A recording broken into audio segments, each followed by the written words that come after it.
ขึ้นเร็วมึงไล่ขึ้นเร็ว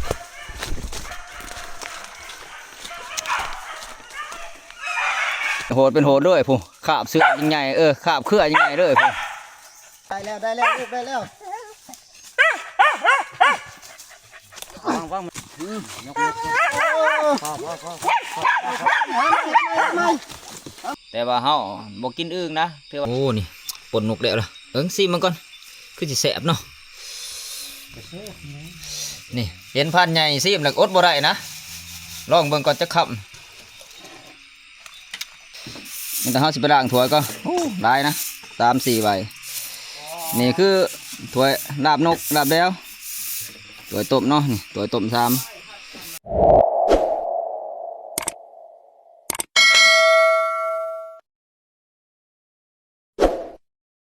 กับทักทายสบายดีพ่อแม่พี่น้องเบิดทุกคนเนาะสวัสดีตอนแดงๆและยินดีตอนรับทุกคนเข้าสู่2บ่าวกุ้งคนหากินนะคือมื้อนี้เฮากะสิออกไปคั่วแมงกะกับว่าแม่นเนาะเพราะว่าเบิ่งหันฝนตกนะประมาณช่วงเที่ยงฝนตกก็ถือว่าแห้งเติบทุกคนเลยตกประมาณเกือบชั่วโมงนึงพุ่นเนาะถือว่าก็แข็งเปียกนะก็พอดีตอนนี้ก็ประมาณ3 โมงแล้วก็ทีมงานเฮากะพากันมาสิออกไปคั่วแมงกะคั่นแหละคือไปนี่ก็ไปกัน2 ทีมนะก็สิมีทีมหัวหน้าใหญ่เพิ่นก็ไปกับผ่านเปาแล้วก็ผ่านทองกับผ่านตอบนำเนาะส่วนหมู่เฮาก็ไป3 คนคือเก่าก็สิมีผ่านใหญ่กับนายผ่านคนเดินป่านะมีแต่ไปลุ่นไปส้มน้ำกันว่าทีมงานเฮาสิมานอย่าบ่มื้อนี้เพราะว่าไปกันนี่ก็มันก็เริ่มค่ำแล้วก็บ่มีแสงแดดนะบางเทื่อแมงกะบางเทื่อมันก็อาจสิลงหรือบ่ลงทีมงานเฮาย่างก่อนคือผ่านใหญ่กับผ่านเนาะก็มีน้องม้าไปนำพวกเฮาก็นี่คงเอาน้องม้าออกไปครัวกับจะมีประมาณ4-5 ตัวนี่แหละน้องม้าเฮาเวลาเฮาสิไปทั้งทำพี่ดอกหรือว่าลานพระรังคนเนี้ยก็สิโค้งกลับมาคืนเนาะก็ถือว่าไปมันนี่ก็คือสิประค่ำพอแหละเพื่อจะได้กลับมาหอดทับ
โอ้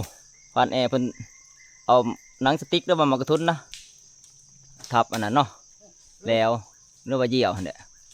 โอ้อยู่ถึงปลายใหม่อันนี้เพราะว่ามันอยู่ในอุ่มใหม่หน่อยๆนะสิตกอยู่บ่ได้นายพระ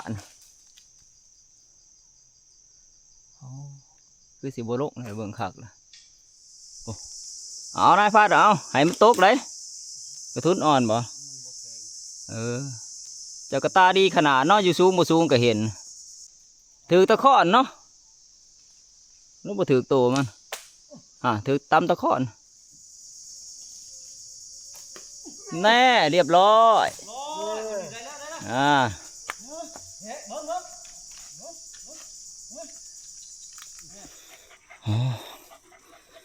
สงสัยเขาโกนอยู่เทิงก็มีโกนน้องม้าเขาเป็นส่วนๆเลยอันนี่ง่าแง่มากๆนี่อันนี้ซื่อนี่แหละนี่ประมาณนี้โกนจะได้ผ่านแน่ไปจะได้พอแม่งกากแต้มแดกก็ถือว่าบ่ได้นะสงสัยมันไปขืนโกนอยู่เทิงพุ่นเนาะแต่เบิ่งลักษณะก็คือสิโตบ่ใหญ่หรอกเพราะว่าแนมน้ำกับบ่ทันมันขึ้นไว้กว่าน้องม้าเฮากับบ่ทันมันนะเพราะประเภทพวกแมงกากนี่คันโตบ่ใหญ่นี่เพิ่นสิแล่นไว้นะจักหน่อยหนึงปุ๊ดปัดขึ้นฮอดปลายนี่ถ้าไปหาเอาไม้ว่านี่มันก็สิค่ำเลยนี่ก็ดิย่างไปเรื่อยๆเฮา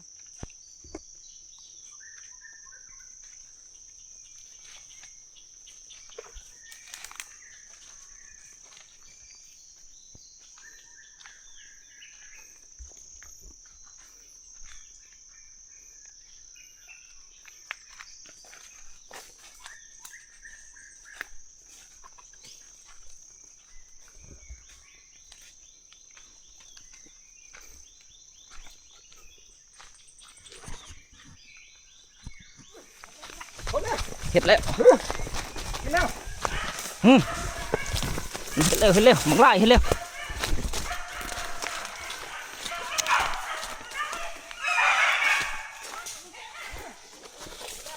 ขึ้นต้นไม้บ่ฮึกบ่โอ้เฮ็ดแล้วบาดนี่น้องม้าเฮ็ดแล้ว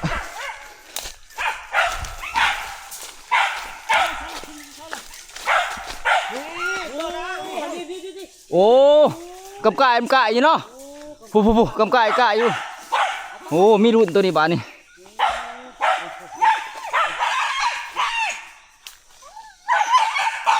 ใส่ละยุดอยู่ใส่ละโอ้เลยเฮ็ดกระโปรงอยู่จับอยู่โอ้ทุกคนเลยอยู่งาตัวนั้นนะ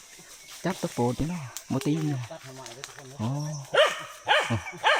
น้องม้ายังเห่าสนั่นนะอยู่หลุมโอ้หมอการกัดต้นไม้ใหญ่ด้วยนะโอ้หมอขั้นแขวแฮะโอ้มันขึ้นเทิงนะไปอยู่เทิงเห็นยังแนมเห็นอยู่นะโอ้น้องม้าเขาไหลมาแต่ผลนะใกล้เติมนะที่มันไหลมาแล่นตามจ่ายด้วยนะเพราะทั้งนี้มันหกเนาะมันต้นไม้นี่พอดีต้นน้อยนะต้นมันใหญ่เนาะฟานใหญ่เพิ่นจะขึ้นของนะน้องม้าเขาหวานหาวเป็นหาวเลยเห็นแล้วลูกเอ้ยเห็นแล้ว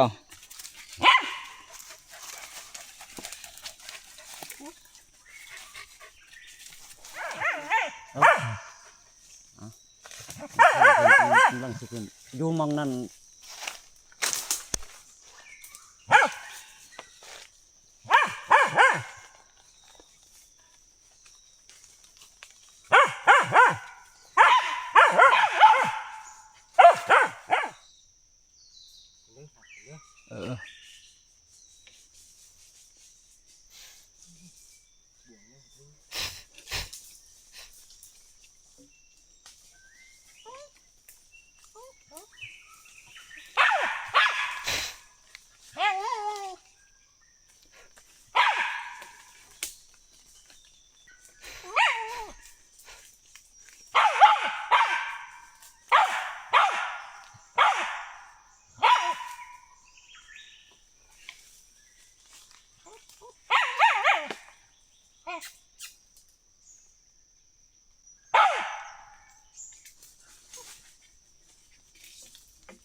เอาเลยน้องม้าเขาก็เลาะอยู่หลุมสนั่นอยู่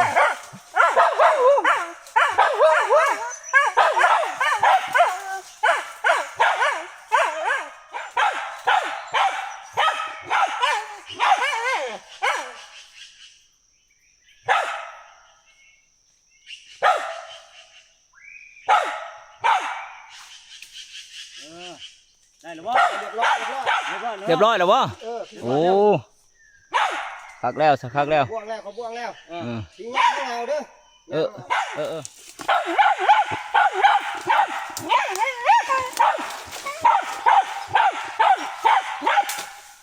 ลงแล้ว มาลงขึ้นเอาเด้อ ขึ้นเอา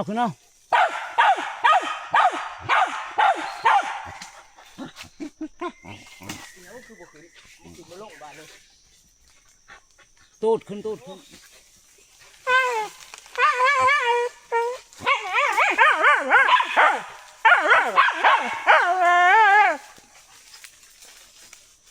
เรียบร้อยบ่ เรียบร้อย โอ้คักแล้วโอ้ พอสมควร ฮึกเนาะคักแล้วโอ้ยปลดล็อกได้แล้วทีมงานเอาวะโอ้หมอการนี่โคตรขนาดข้างไม่ได้อยู่ได้เศร้าด้วยคักแล้วโอ้หมอการนี่โหดเป็นโหดด้วยผู้ขาบเสือยังไงขาบเครือยังไงด้วยผู้เอาเฮ็ดผู้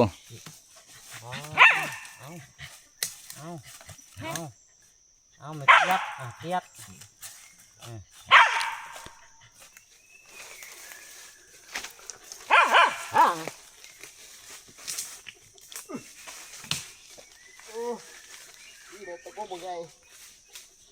แมนขึ้นง่ายเนาะ มานธรรมดาบ่ โอ้ความฮึกด้วย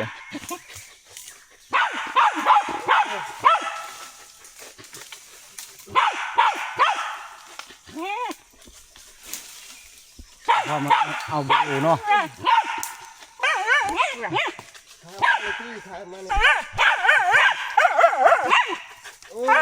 ได้แล้วลูกได้แล้วโอ้ยกพอทำไมมาเลยท่าน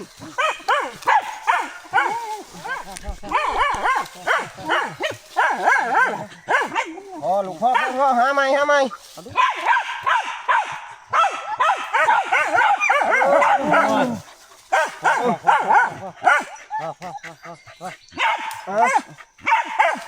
ปลาโล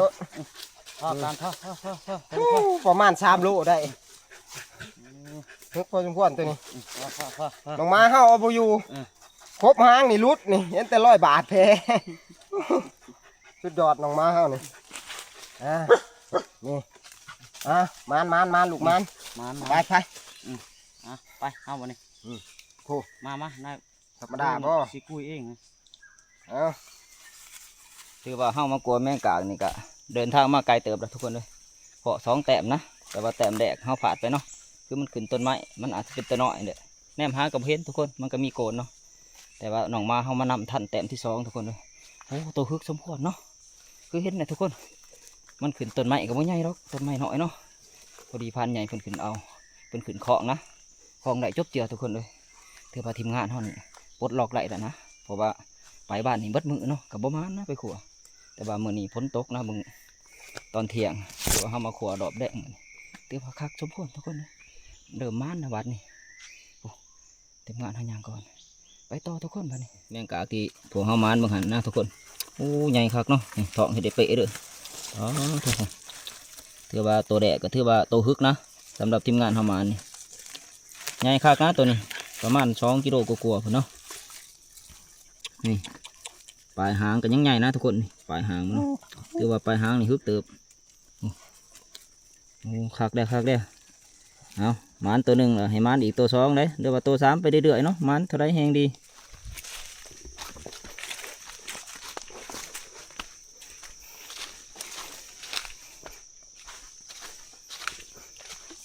ไปลุยต่อสู้ลุยต่อสอกหาไหม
อ้น้องหมาเฮาศอกนี่เงาไม้ใหญ่นะโอ้ปลากันลุกนี้เนาะ3-4ตัวเนี่ยว่ากินมันไปตรุนนะวะหมอไล่สงสัยระบาด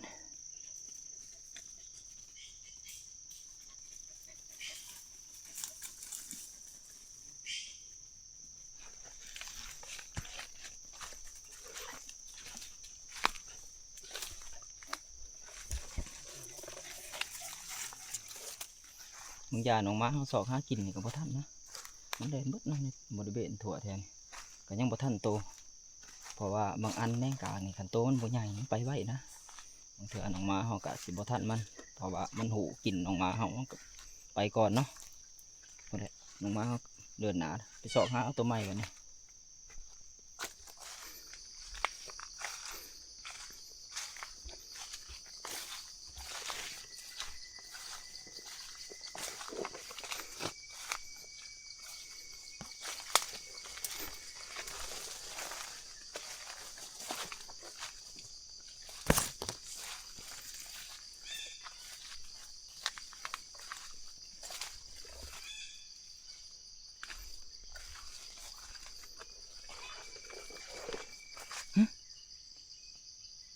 เสียงหมาบ่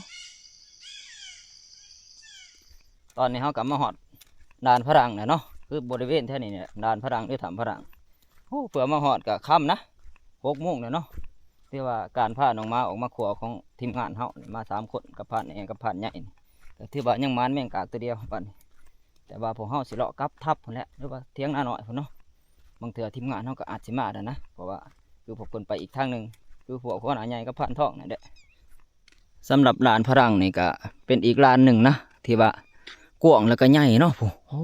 สุดใส่หูใส่ตานะ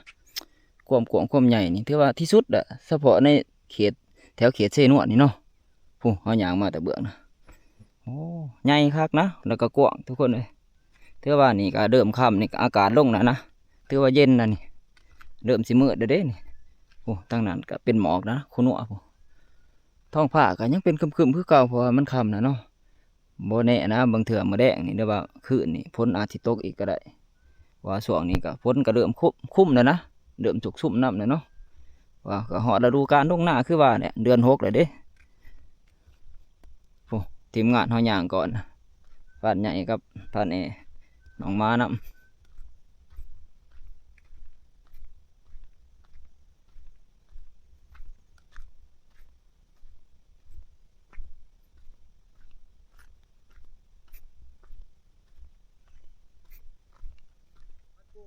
ไปเบิดละทั้งหน้าผู้ไปค่ำนะ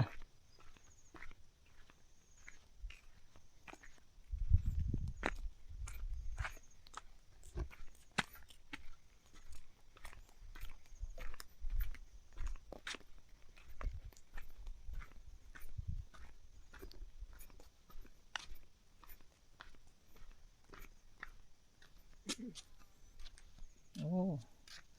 เดี๋ยวนี้ก็มีน้ำเนาะน้ำหงนะเพราะว่าฝนตกมานี่ใสดีนะน้ำนี่โอ้น้ำหอมหินซ้อมหิน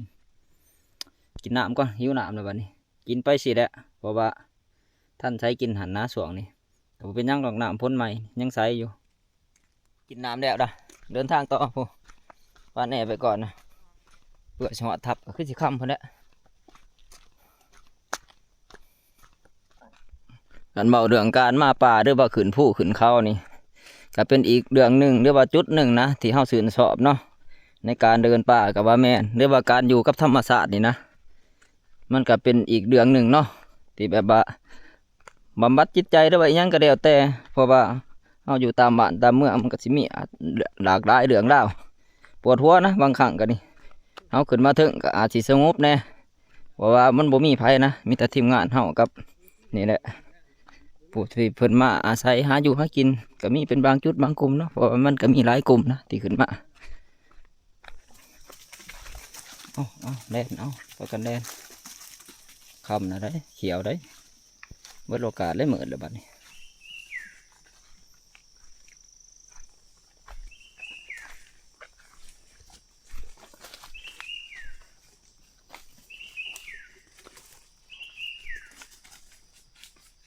ตอนนี้ก็ถือว่าคำแห้งแล้วเนาะโอ้ทั้งหลุมเสียงอึ่งอ่างห้องสนั่นทีนะจักอึ่งจักเขียดเนาะห้องสนั่นพันผืนมันคือสิมีบ่อน้ำนะทั้งหลุมหรือว่าเป็นห้องน้ำเนาะ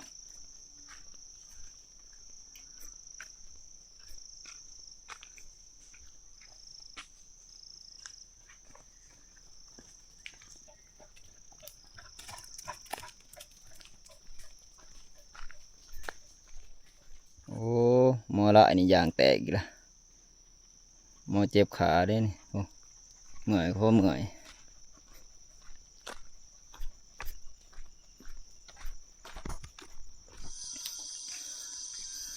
มาหอดหวยกระตินนะโอ้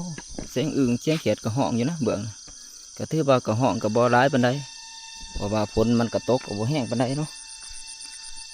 เอากระยังบ่ไกลเราไก่สิหอดทับเขาละเด้อว่าหอดเที่ยงน่ะนี่ก็ค่ำนะประมาณไก่สิทุ่มหนึ่งนะเนาะทีมงานก็คือสิมาได้แหละปันนี่เพราะว่ามืดเบิดล่ะตามถอกตามท่านี่กันแน่มาบ่เห็นหงนะทีมงานก็ย่างไปก่อน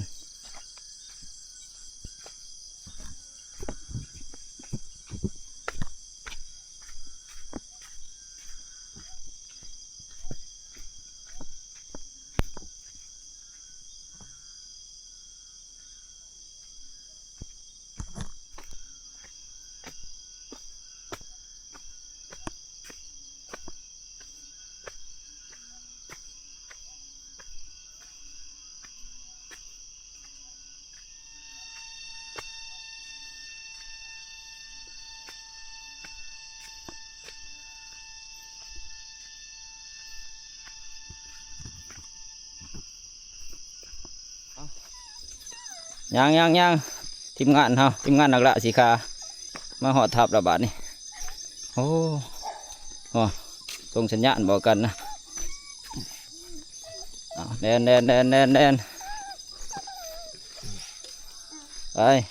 ไปที่เรามอมีนี่ก็ดิ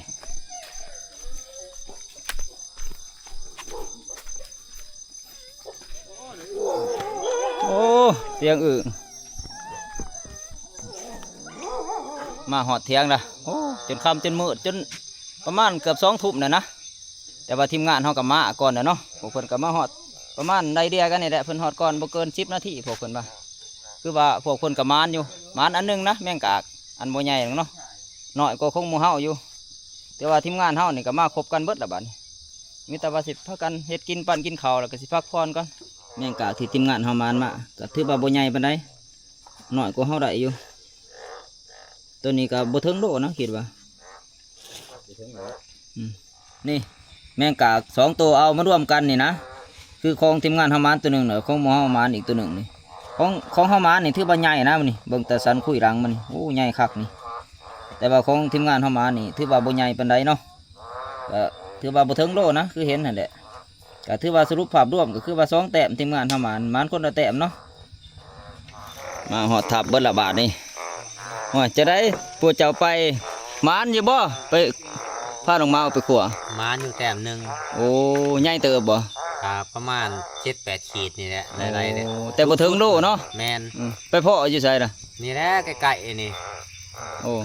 เออ หมู่เจ้าไปบ่ไกลเท่าหมู่ข่อยเนาะซั่นเนาะ แมน โอ้ อยู่พ่อ4 ตัวสั่งเกือบไร2 ตัวแล้วตัวหนึ่งมันครบแล้วมันดูดปากมัน โอ้ ก็เห็น ก็เด้อบ่ทันเด้อทันแต่ตัวเดียวเนาะ เลือดแต่ในต้นใหม่ อืม แต่ก็อีโซเฟียไล่ขึ้นตัวหนึ่งขึ้นห้างก็บ่เห็น โอ้ จักอยู่ใส่มันเป็นโอ้สรุปบ่พอจักตัวบัดนี้รวมเบิด พ่อ เด้อ สี่ พ่อ4พุ่นเนาะโอ้แต่ว่ามันนั่นเดียวเนาะ มาพ่ออยู่ปลาขี่พ่อใหญ่กระเซ้านี่ตัวหนึง โอ้ก็บ่ทันอีก มันเข้าท ก็ว่าได้แถวนี่มันก็ไกลเนาะว่ามันจุดมันอยู่มันก็เข้าไว้แน่มันหุเด้ทีมงานเฮาว่าสิต้มอึ่งนะกับเขาวตอนแรกนี่เนาะหรือว่าตอนค่ำนี่แต่ว่าเฮาบ่กินอึ่งนะถือว่ากินน่ะมันปวดเนาะเพราะเฮาก็เคยกินแต่ยังเนาะก็บ่ได้กินมานี่ประมาณ10 กว่าปีละคือเฮาสิปิ้งกบมื้อนี้เฮาสิเฮ็ดกับเขาวนี่คือแม่นปิ้งกบกินเนาะสำหรับตอนแรกมื้อนี้นะนี่ส่วนกบที่เฮาสิปิ้ง2 ตัวนะทีมงานเฮาคือเป่าเพิ่นไปงมมาเนาะเพราะว่าเพิ่นมาฮอดก่อนก็สิปิ้ง2 ตัวนี่ก็กินกันเบิดทุกคนแหละเพราะว่าบางคนก็บ่กินอึ่งบางคนก็กินเนาะห่วยพันใหญ่เฮ็ดหยังล่ะกินเจ้าฮะ โอ้ยสิลาบนก โอ้ นุกแล้วที่พวกเฮาได้มาบางหันหั่นบ่ แม่น โอ้เจ้าก็บ่กินบ่ต้มอึ่งนี่ โอ้ยบ่ได้ปวดขาปวดแข้ง โอ้ปวดขาปวดแข้ง เขาเดินป่าหลายแล้วโอ้แข้งขานี่ เนาะย่างจนขาละได้เนาะหมู่เฮาไปมื้อนี้โอ้หอบบ่ถีบ เจ้าก็ ใช่ บ่กินคือกันบ่ต้มอึ่ง ข้อยก็บ่กินได้เนาะ อืม โอ้นี่ มีหมู่แล้วเฮา นี่คักล่ะมินแต่ว่าจะสิปิ้งแล้วป่นบ่ แม่น โอ้บ่สิปิ้งป่น ปิ้งกินเราเป็นยังไงบ้าง โอ้นี่บ่ต้มอึ่งพันทองมันต้มนี่พอดีครึ่งหม้อหนึงด้วยนะโอ้ถือว่าอาหารนี่ก็หลายอย่างเนาะหลายเมนูมื้อนี้สิมีทั้งต้มอึ่งลาบแล้วที่หมู่เฮาได้เบิ่งหันแล้วก็ปิ้งกบนํนะกบ2ตัวเนาะนี่กบเอาไปสำเร็จเรียบร้อยแล้วนะมีแต่ว่าสิหนีบใส่มีหีบบัดนี้คือ2ตัวนี่แหละโอ้ผักเดี๋ยวบ่นี่ผักใหญ่ เออ โอ้ผักลาบเนาะ คนเอา บดเอาโอ้เต็มตองแล้วเนาะมื้อนี้เนาะ ว้าย เพิ่นบ่กินอึ่งเด้เต็มตองกับแม่ง แล้วหากินพร้อมกันแต่ว่าปิ้งกบก็บ่ทันได้สุก พร้อมกันนั่นแหละ เพราะว่ากำลังปิ้งนะนี่ปิ้งกบเฮาก็กำลังสิได้ที่นะโอ้เริ่มเรื่องเต็มเลยน้ำผดเป็นผดเลยโอ้มื้อนี้คักนะมื้อนี้สิกินปิ้งกบแซ่บๆโดดไม่ทับกุ้งก็อยากมาเฮิงนะปิ้งกบนี่เฮาก็บ่ทันได้กินเนาะว่าได้สุดก่อนตอนอยู่เสกอะต้มซั่วเอากับข้าวนี่เนาะกับข้าวสุดเฮาขึ้นมาเดือนก่อนๆพุ่นแหละเดี๋ยวนี้ปิ้งเอาขางดังนี่ถือว่าได้ที่แล้วนะนี่สุกคักแล้วเนาะขางดังยังแต่เบืองดุมกินคักๆเลยบาดนี้คือกินข้าวกินน้ำแล้วค่ะเฮาบ่เมื่อยเฮาก็สิออกไปไต่ตาว่าทีมงานเฮาก็บางคนก็สิออกไปเนาะแต่ว่าถ้าเมื่อยก็คือสิบ่ได้ออกแหละสิได้พักผ่อนเพราะว่าย่างมื้อนี้ก็โอ้ยขาจนดะหอบบ่ถีบเลยเพื่อจะได้มาหอดทับนี่ก็ดิโอ้เป็นตาแซ่บเนาะนายพรานเนาะ ว้าย เต็มตองบ่นี่ เต็มตอง ซิมเบิ่งฮะ เต็มบ่วงนะสิเนี่ยมันเต็มตอง เป็นจังไดคากบ่ซิมนั่นก็ดิ หมักซิป โอ้มัก10ตุบบ่เด้อ10หยัง หน่วย 10แต้มติ ซิปแมงคิงนะ โอ้คักแล้วเอ้านี่ปิ่งกบเฮาได้ที่แล้วนะสุกคักแล้วเนาะไปบัดนี้ได้เวลากินข้าวแล้วกินข้าวก่อนบัดนี้นี่โอ้ยคักนี้เรื่องเต็มๆเลยมากินข้าวบัดนี้ทุกคนเนาะมากินข้าวบัดนี้โอ้ปิ่งกบก็แล้วนะสุกเบิดละถือว่าต้มอึ่งก็สำเร็จเรียบร้อยเบิดถือว่าลาบเยี่ยวหรือว่าลาบแล้วก็แล้วเบิดละไปได้เวลากินนะบาทนี่เต็มตองโอ้นี่ปนนกแล้วล่ะซิมมันก่อนคือสิแสบเนาะนี่เห็นพันใหญ่ซิมแล้วอดบ่ได้นะลองเบิ่งก่อนจะคำโอ้แสบมันดีนัวคักก็ดีโอ้เต็มตองเลยนะบาทนี่โอ้นี่ เยอะจัง อึ่งกับโอ้โหไข่เต็มท้องนั่นนี่ทุกคนเลยเอาตักอึ่งทีมงานเขาก็บอกว่าเขาบอกกินคือว่าหันเนี่ยต้มอึ่งนี่หัวนี่ยังต้มอึ่งเหลือมีบ่วงบ่นี่ว้าโถมัวบ่วงชนะบ่นี่โอ้สูตรผ่านท้องมาต้มอึ่งใส่บ่วงเอาเท่ๆเนี่ยนะพันเท่เลยซะตัวมันง่าย ยันว่าปวดหันเนาะ อ้าว แสดงว่าไม่มีไฟกินมีแต่ข่อยกับพ่อเฒ่า2คนเด่นเนาะ ก็สิประมาณนั้นแหละ โอ้ยขอบมุกขอบห่อหลาย โอ้โหทีมงานเขาด้วยยังใหญ่เลยเอาถาปิ้งกบในตีนี่โอ้นี่ของแซ่บได้นี่ มา ก็จัดให้หมูเจ้าเอากินเห็นหมูเจ้ากินอิ่มก็ดีใจแล้วข่อยฮะเอาตัวไหนจัดเต็มตัวไหนบาทนี่ เต็มตองข้าเจ้าอยู่หา โอ้นี่ปิ้งกบเฮานี่สิดุยตัวนี้ก่อนเด้อตัวมันแซ่บเฮาแนมเห็นนี่น้ำมันกับพวงไข่นี่ ๆเอาละ ขอก่อนจักบาทเด้อพี่น้องเอ้ยนี่แซ่บๆมาแซ่บๆน้ำเบากุ้งบาดนี้ ท้องเอาเลย กินเลย โอ้มันอันดีความมันมวยว่าวนะน้ำมันยังบ่ได้มันทอครับจัดเต็มอีกเลยฮะ เต็มตองเลยบ่ เต็มตองเลยนี่หมูกบโอ้หมูใหญ่นะ มองโน่น เอาเต็มปากเต็มคำเลยมองนู่นๆเนาะจัดคำนี้คือจิเต็มตองครับใช้กินเป็นเฮานะใช้เห็ดกับเขาวเป็นผ่านท้อง แต่ที่จริงก็เฮ็ดได้เบิดทุกคนแหละแต่ว่ามอบหน้าที่ให้เพิ่นเนาะสำหรับทีมงานเฮา เต็มตอง เต็มตองนะ เป็นตองบุกเลยเด็ดไข่ โอ้กินข้าวกินน้ำแล้วนะทีมงานเฮาออกเบิดอ่ะนี่แต่เฮาสิไปล้างถ้วยก็โอ้ได้นะ3-4 ใบนี่คือ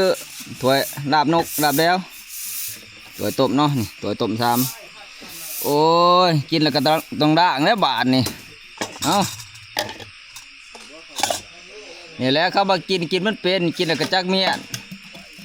กินบ่เมียนนี่ห่วยบ่ได้แนวนี่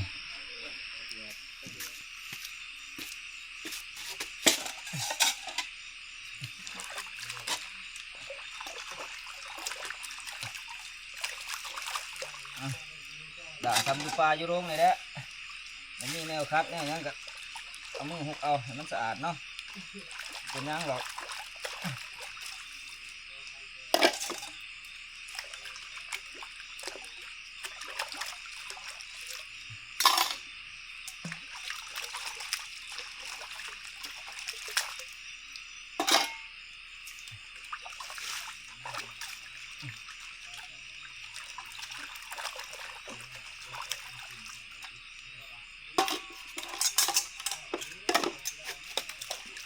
เรียบร้อยเบิดละบาทนี่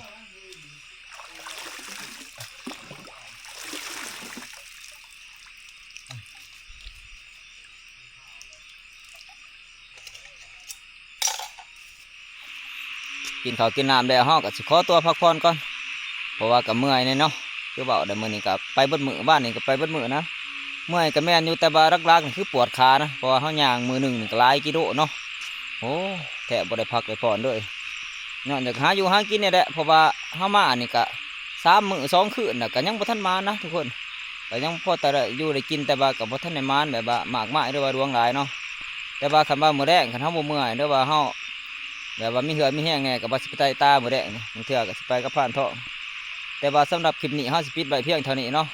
แต่ว่าก่อนอื่นก็ขอขอบคุณขอบใจนำพ่อแม่พี่น้องเบัดทุกคนที่เข้ามาติดตามรับชมคลิปของเฮาแต่ต้นจนจบแต่ว่าคือเว้าอันนี้คือเก่าทุกคนเลยเช่นเคยอย่าลืมกดไลค์กดแชร์กดติดตามช่องเฮาแน่เนาะเพื่อเป็นกำลังใจให้เฮาเฮ็ดคลิปใหม่ๆต่อไป